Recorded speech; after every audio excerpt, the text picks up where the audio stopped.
¿Cómo están, estimados estudiantes del Colegio Reina del Desierto? Sean bienvenidos a una nueva cápsula pedagógica de su asignatura Estudios Sociales. El tema que vamos a tratar a continuación es sobre los grandes problemas mundiales. ¿Y cuáles son esos grandes problemas mundiales? La pobreza y la desigualdad económica. Es un problema complejo y con muchas causas. Aquí están observando ustedes una imagen muy decidora y por eso les dejo una pregunta para que ustedes reflexionen. ¿Por qué la pobreza y la desigualdad económica es considerado un problema? En esta otra lámina también los invito a reflexionar.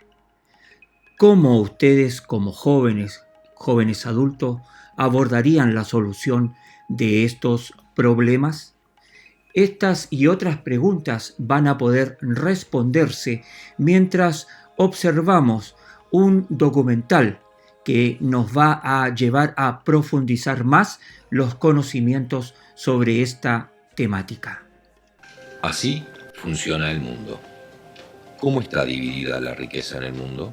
Hoy se habla mucho de la desigualdad y que el 1% de los más ricos tenga mucho más que todos los demás. El discurso está focalizado en los Estados Unidos, mientras que la situación de la desigualdad es peor a nivel global. Estos son una serie de resultados de investigaciones realizadas sobre fuentes confiables, como por ejemplo las Naciones Unidas. Mientras resulta que la situación está totalmente desbalanceada en los Estados Unidos, la situación es peor si se mira el mundo entero. Comencemos por este gráfico que representa una distribución perfectamente equilibrada de las riquezas entre todas las personas vivas en 5 grupos, todos iguales entre ellos. Veamos ahora cuánto posee cada grupo respecto al otro. El 20% más rico tiene el 94% de la riqueza y el 80% restante no tiene prácticamente nada, solo el 6% del total. Incluso la mayoría es difícil verlos en el gráfico, mientras que el 2% entre los más ricos tiene más riquezas que la mitad del resto del mundo. Miremos el gráfico de otra manera. Tomemos el total de la población mundial, 7.000 millones de seres humanos, y reduzcámosla gráficamente a 100 individuos que los representen a todos. La gente más pobre está a la izquierda, la más rica a la derecha. Veamos ahora cómo está distribuida la riqueza mundial, 223.000 millones de dólares. La gran mayoría de la gente no tiene prácticamente nada. Nada para pagar la educación propia y de sus hijos, o para pagar su salud y medicinas esenciales. Mientras que el 1% de la población, los más ricos, acumularon el 43% de la riqueza mundial. En la base, el 80% de la población disponen del 6% del total para distribuirse entre ellos. Pero ni siquiera eso muestra a los extremos que ha llegado la situación. Las 300 personas más ricas del planeta tienen la misma riqueza que 3.000 millones de personas más pobres de la Tierra.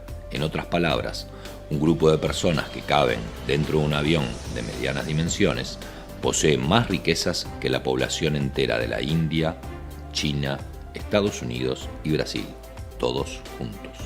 La diferencia se ve también geográficamente, con una diferencia siempre mayor entre las naciones más ricas y el resto del mundo. Durante la mayor parte de la historia, las cosas fueron mucho más equilibradas. Hace 200 años, las pocas naciones más ricas eran 3 veces más ricas que las naciones más pobres. Al final del colonialismo, en los años 60, eran 35 veces más ricas. Hoy, son 80 veces más ricas. Las naciones más ricas buscan compensar esta situación ofreciendo ayuda a las naciones más pobres, cerca de 130.000 millones de dólares por año, que es una cifra importante. Entonces, ¿por qué la desigualdad continúa creciendo? Uno de los motivos es que las grandes corporaciones extraen de las naciones pobres 900.000 millones de dólares anuales basados en la especulación y la manipulación de los precios del comercio internacional. Además de esto, las naciones más pobres pagan 600.000 millones de dólares anuales por préstamos que son pagados más de una vez. Además, están los recursos que las naciones del sur pierden por normas internacionales sobre el comercio totalmente injustas impuestas por las naciones ricas que les permiten tener acceso a nuestros recursos. Los economistas de la Universidad de Massachusetts calcularon que esto le cuesta a los países pobres otros 500.000 millones de dólares. Si se pone todo junto, resulta que todos los años fluyen 2 billones de dólares, es decir, 2 millones de dólares desde los países pobres a los países ricos. Las naciones ricas aman decir que están ayudando a los países pobres a desarrollarse. Pero ¿quién está realmente ayudando a quién? Eso hace pensar que hay cosas profundamente equivocadas en las reglas de la economía global. No puede ser justo que la riqueza de nuestro planeta se haya concentrado en un número muy reducido de personas. Este no es el mundo que queremos. Se puede y se debe luchar para cambiarlo. No alcanza con quejarse.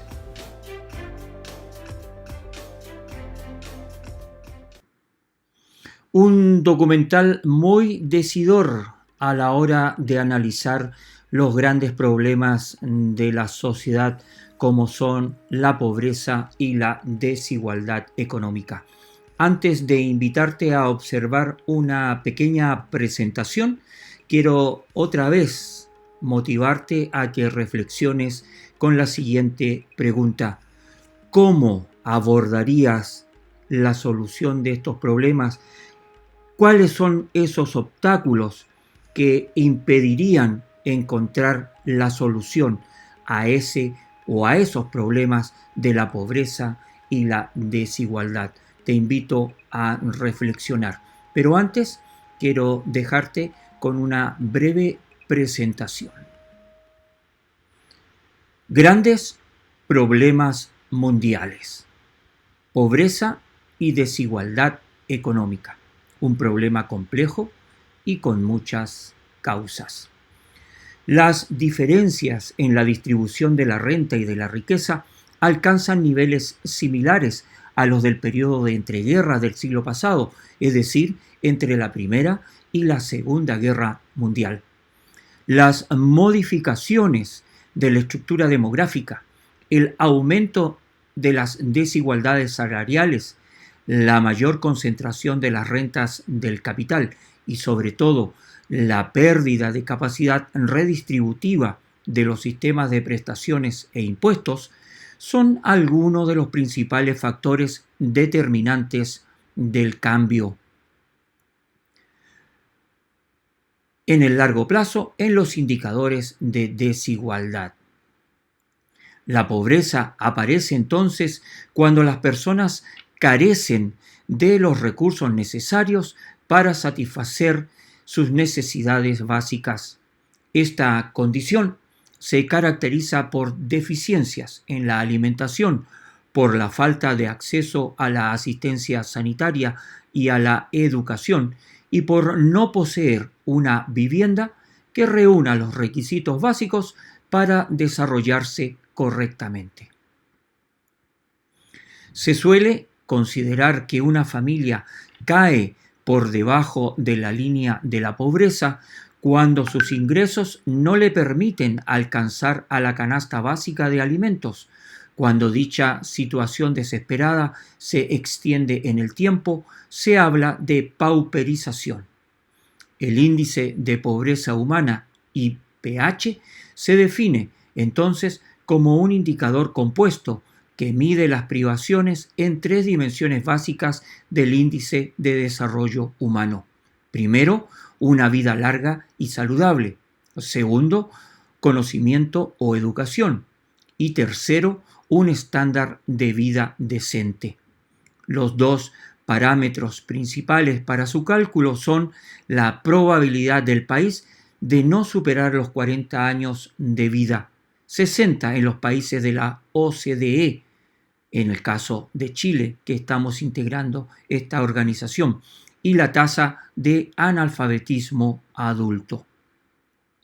En los países en vías de desarrollo, el tercer parámetro corresponde al promedio no ponderado de la población sin acceso sostenible a una fuente de agua tratada y niños de bajo peso para la edad.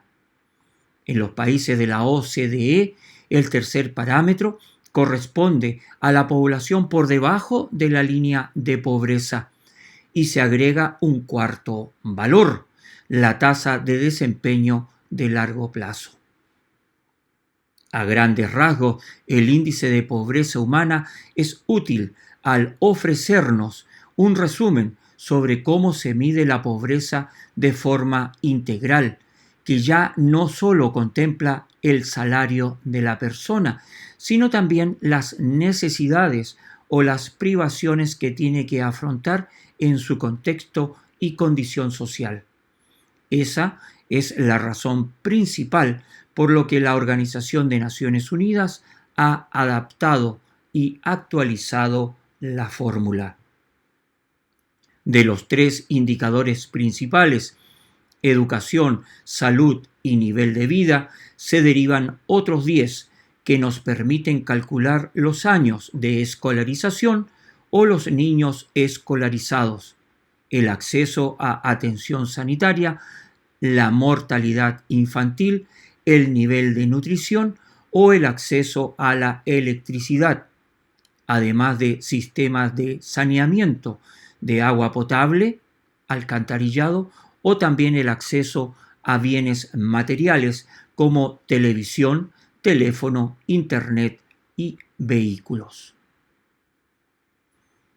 En el mapa se puede apreciar cómo los países ubicados en algunas regiones de África, Asia y Latinoamérica concentran los niveles más bajos de índice de desarrollo humano, mientras que algunas zonas como Norteamérica, regiones de Europa Occidental y Oceanía concentran los niveles más elevados de desarrollo humano, lo que significa que las personas de esos países tienen posibilidades de vivir hasta mayor edad. Los ingresos son más elevados y los niveles de educación de sus habitantes son altos.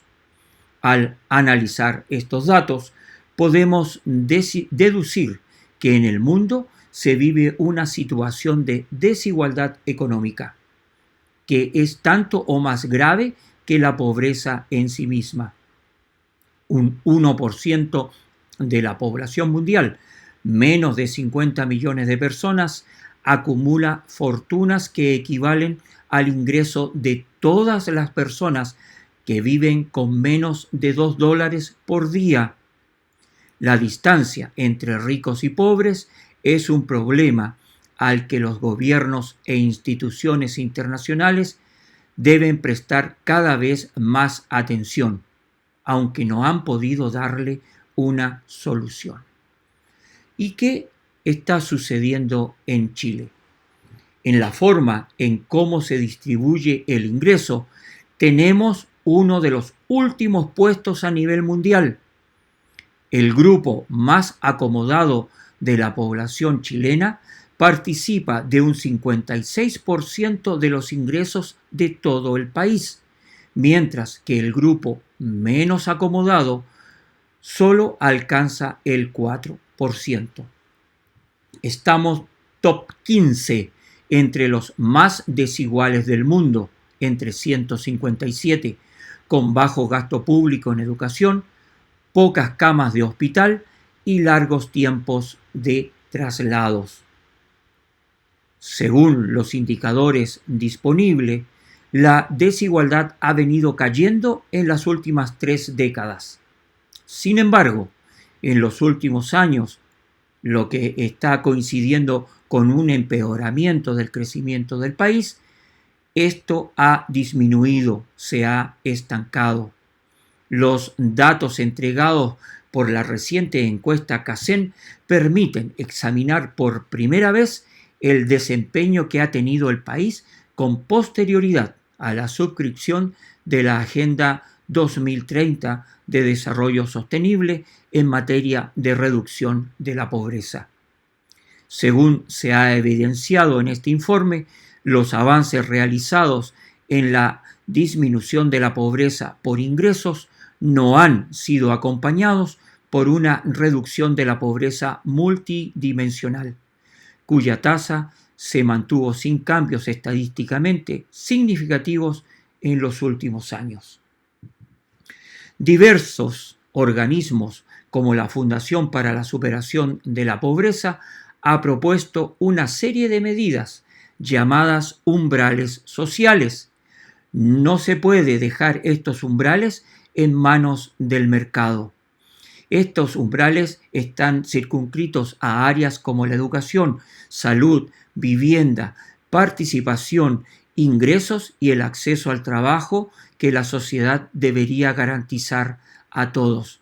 Aquí les cabe un rol protagónico al Estado y una responsabilidad más colectiva a la sociedad.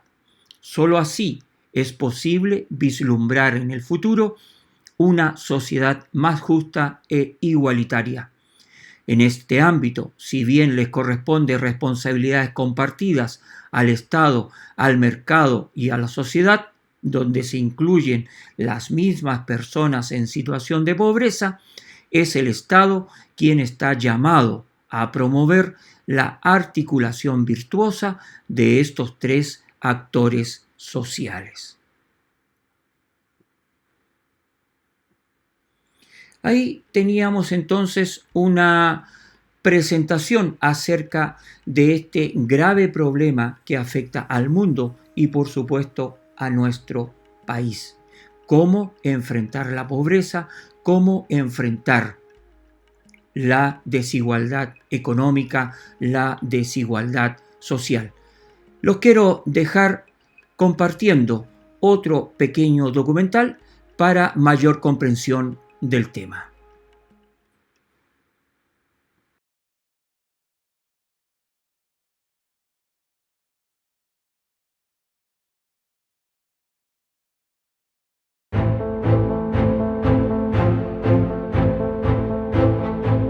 En un primer momento el proyecto de la independencia es el proyecto de una élite que involucra a los sectores populares más bien a la fuerza porque necesita tropa para los ejércitos, pero los sectores populares motu propio no se sienten movidos por sentimientos patrióticos. O sea, los campesinos o la gente que vivía, por ejemplo, en San Felipe en la década de 1850, cuando viajaba a Santiago decía voy a Chile.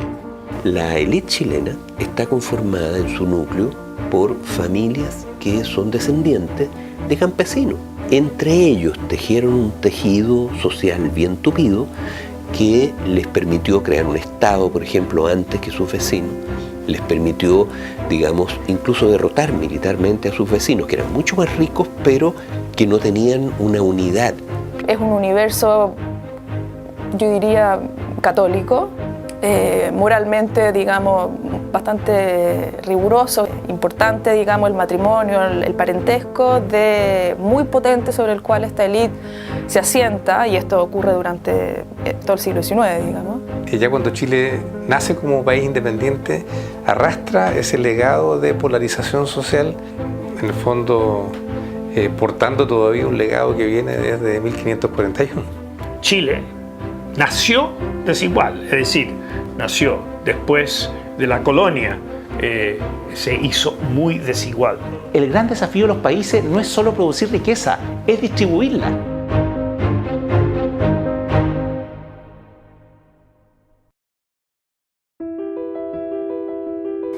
Desde el control administrativo y mercantil de Santiago se va desarrollando aquí una aristocracia mercantil en el fondo, con control militar, ¿verdad? Una gran masa de pueblo mestizo trabajando sin derechos. El pueblo mapuche en el sur aislado. Entonces por eso es que la riqueza comenzó a concentrarse en la capital, en los dueños de la tierra, como mercaderes, vendedores de trigo, pero haciendo trabajar al pueblo mestizo. Por eso es que la distribución del ingreso desde la partida se concentró en Santiago y fue brutal, porque una élite muy pequeña se enriquece y la gran masa del pueblo mestizo que creció y se desarrolló demográficamente en una escala mucho mayor que los españoles mismos, vivieron en la pobreza más absoluta. Ese es el punto de arranque de nuestra distribución desigual del ingreso. Los contrastes entre los que tienen y los que no tienen son abismantes. Y esa pobreza se ve agravada por el hecho que todavía no existe el concepto del Estado como una entidad que tiene que hacerse cargo del sector más desfavorecido de su población. Los pobres, en la lectura católica del momento, son pobres más bien por un designio divino. No hay una responsabilidad de parte del poder político o estatal respecto a la desigualdad o la pobreza. Entonces, más bien, lo que existen son personas de sectores dirigentes, generalmente con mucha riqueza, que a propósito de estos valores católicos se comprometen con o intentan aliviar la pobreza. No eliminar la pobreza de la sociedad, no reducir las brechas de desigualdad, sino darle algún tipo de socorro a los pobres, porque el pobre en cierta manera es como el rostro de Cristo. Es un mundo también muy vinculado a la propiedad de la tierra. Hay varias familias que heredan, digamos, desde el mundo colonial grandes haciendas. La idea del terruño, digamos, es muy fuerte. Y lo que lo caracteriza, yo diría, compartir una mirada, un cierto tipo de pertenencia, de identificación a un grupo muy selecto, ¿ya? Con barreras de entrada bastante altas. Bueno, la élite se perpetúa en el tiempo no solo porque tiene poder en distintas esferas de la economía, sino también porque tiene un control, una soberanía de facto sobre todo el territorio nacional a través de la hacienda. En el fondo la hacienda manda al patrón.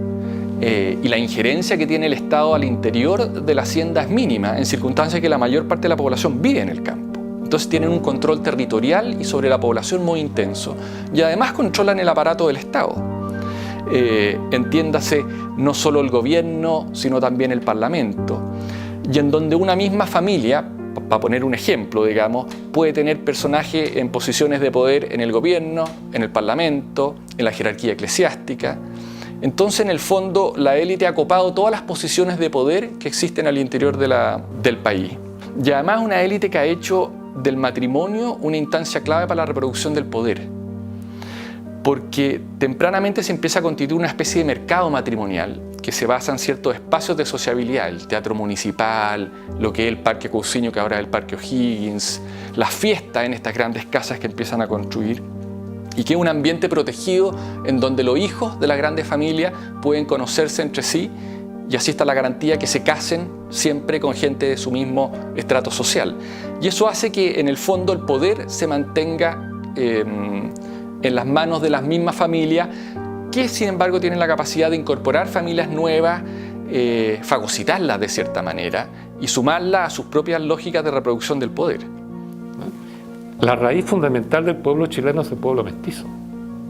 Las instituciones laborales que van a surgir en Chile, en el Valle Central, son todas impuestas por el patrón a una masa marginal mestiza que no tenía derecho a pataleo, como se dice. Entonces el inquilinaje nunca tuvo derecho. No hubo ninguna ley, ni código, ni nada. El peonaje tampoco, el pilquineraje tampoco. Eso es muy importante tenerlo en cuenta. Porque si un pueblo no tiene derechos, ni pasado, ni territorio, ni memoria, ni religión, ni lenguaje, ¿qué haces con él? Lo que quieres. Lo que quieres.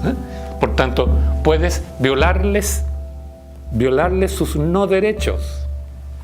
Puedes azotarlo, puedes matarlo, palomearlo, ¿no? Como si fueran animales de caza.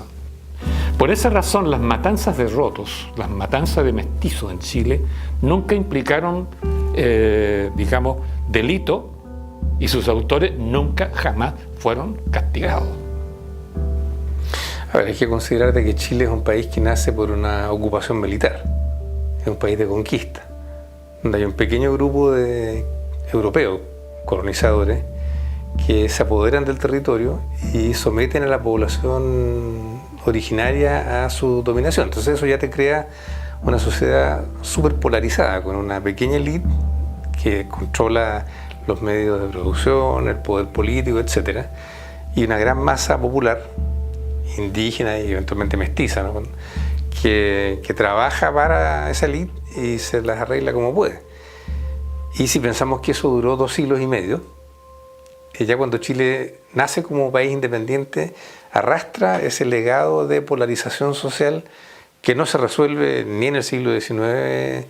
Yo diría se disminuye un poco en el XX en la medida que surge una clase media que equipara un poco las cosas, pero sigue siendo Chile, como ustedes saben, uno de los países con peor distribución del ingreso en el mundo. Así que estamos, en el fondo, portando todavía un legado que viene desde 1541. La torta, o sea, lo que se produce en Chile, el ingreso, se divide en forma muy desigual. El 20% más adinerado de la población no recibe 20, no recibe 40, sino recibe el 55%, más de la mitad de la torta. El 20% más pobre, en cambio, recibe apenas 4, una fracción sobre 4%. Por consiguiente, la relación de ingreso entre el quintil más alto y el quintil más pobre es la relación de 55 a 4, que es aproximadamente 14 a 1. Eso nos suena alto, pero para darle una idea de cuán alto es, en Europa, esa misma cifra, Europa, Japón, Estados Unidos, no es 14 a 1, sino es 6 a 1. Entonces Chile es 2 veces más desigual que los países desarrollados. El 1% más rico en Chile concentra el 31% de los ingresos totales que existen en Chile. En Estados Unidos, donde también es posible hacer estas mediciones, es el 20-21%. En Alemania es el 12%. En Suecia es un 9%. De los países que existe medición, Chile es el país que está liderando, lamentablemente. Esa es la magnitud de la desigualdad que se observa en Chile, pensando que Chile tiene una torta mucho más pequeña que la torta sueca. En esa torta más pequeña, un 1% se lleva un tercio, casi un tercio de esa torta. En cambio, en Suecia, que es una torta mucho más grande, el 1% se lleva un poquito menos de un 10%. Estamos hablando de 2 mundos totalmente distintos. Es una economía dominada por una élite donde predominan no los auténticos empresarios, sino que los rentistas. Es decir, un pequeño grupo de grandes conglomerados que se han apropiado de los riquísimos recursos naturales del país y que viven principalmente de la renta de los mismos. Y eso genera una sociedad extraordinariamente desigual. En Chile, 10 empresas mineras, grandes empresas mineras, la mayor parte extranjeras, son propietarias del 40% del territorio nacional, más de 30 millones de hectáreas, y tienen declaradas concesiones mineras sobre ese territorio, casi la mitad de todo el territorio del país, 10 empresas, por las cuales no pagaron nada, para mantener las cuales pagan $1 al año por hectárea, y esas concesiones son indefinidas, las pueden vender, las pueden heredar a sus descendientes, y el Estado no puede hacer nada al respecto. Esa es la situación. Chile ha generado mucha riqueza. El problema es quién se queda con la riqueza. Y eso no lo resuelve estar en la OCDE o no estar en la OCDE. La OCDE nos señala y nos dice, ustedes están en la OCDE, sin embargo, son el país más desigual de toda la OCDE. Eso es lo que nos dice la Organización, ¿no es cierto?, Internacional de Desarrollo Económico. Nos dice, ustedes están aquí, tienen un ingreso per cápita de $20.000, ¿no es cierto?, pero solo el 9% de la población chilena está en ese supuesto promedio. Entonces nosotros hemos contestado de que estamos casi al nivel de Portugal. La diferencia es que en Portugal el 55% de la gente logra ese promedio. Entonces, en definitiva, el estar en la OCDE nos indica que tenemos un gran desarrollo económico, pero el gran desafío de los países no es solo producir riqueza, es distribuirla. Y lamentablemente en Chile hemos producido mucha riqueza, pero no hemos podido, no hemos sabido o no hemos querido distribuir esa riqueza.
Ahí teníamos un breve documental sobre el tema de cómo superar la pobreza y la desigualdad en Chile. En conclusión, ¿qué podemos conversar acerca de esta situación? ¿Qué podemos concretar? Que todos somos parte del problema. La pobreza tiene una serie de consecuencias sociales, económicas, políticas y psicológicas que nos afectan a todos como sociedad. ¿Cómo vamos a superar este problema? Es tarea de todos. Crear una agenda de desarrollo social, creación de empleos de calidad, lograr mejores condiciones de salud y oportunidades de educación para toda la población chilena de menores ingresos. De esta sería una de las mejores formas de superar la pobreza y la desigualdad. Ya estamos llegando al final de nuestra cápsula pedagógica. Es por eso que los invito a visitar nuestra página de internet en el Facebook, el grupo del Colegio Reina del Desierto. Pues bien, jóvenes, nos estamos encontrando en una nueva cápsula pedagógica de estudios sociales. Nos encontramos en una nueva oportunidad. Hasta otro momento.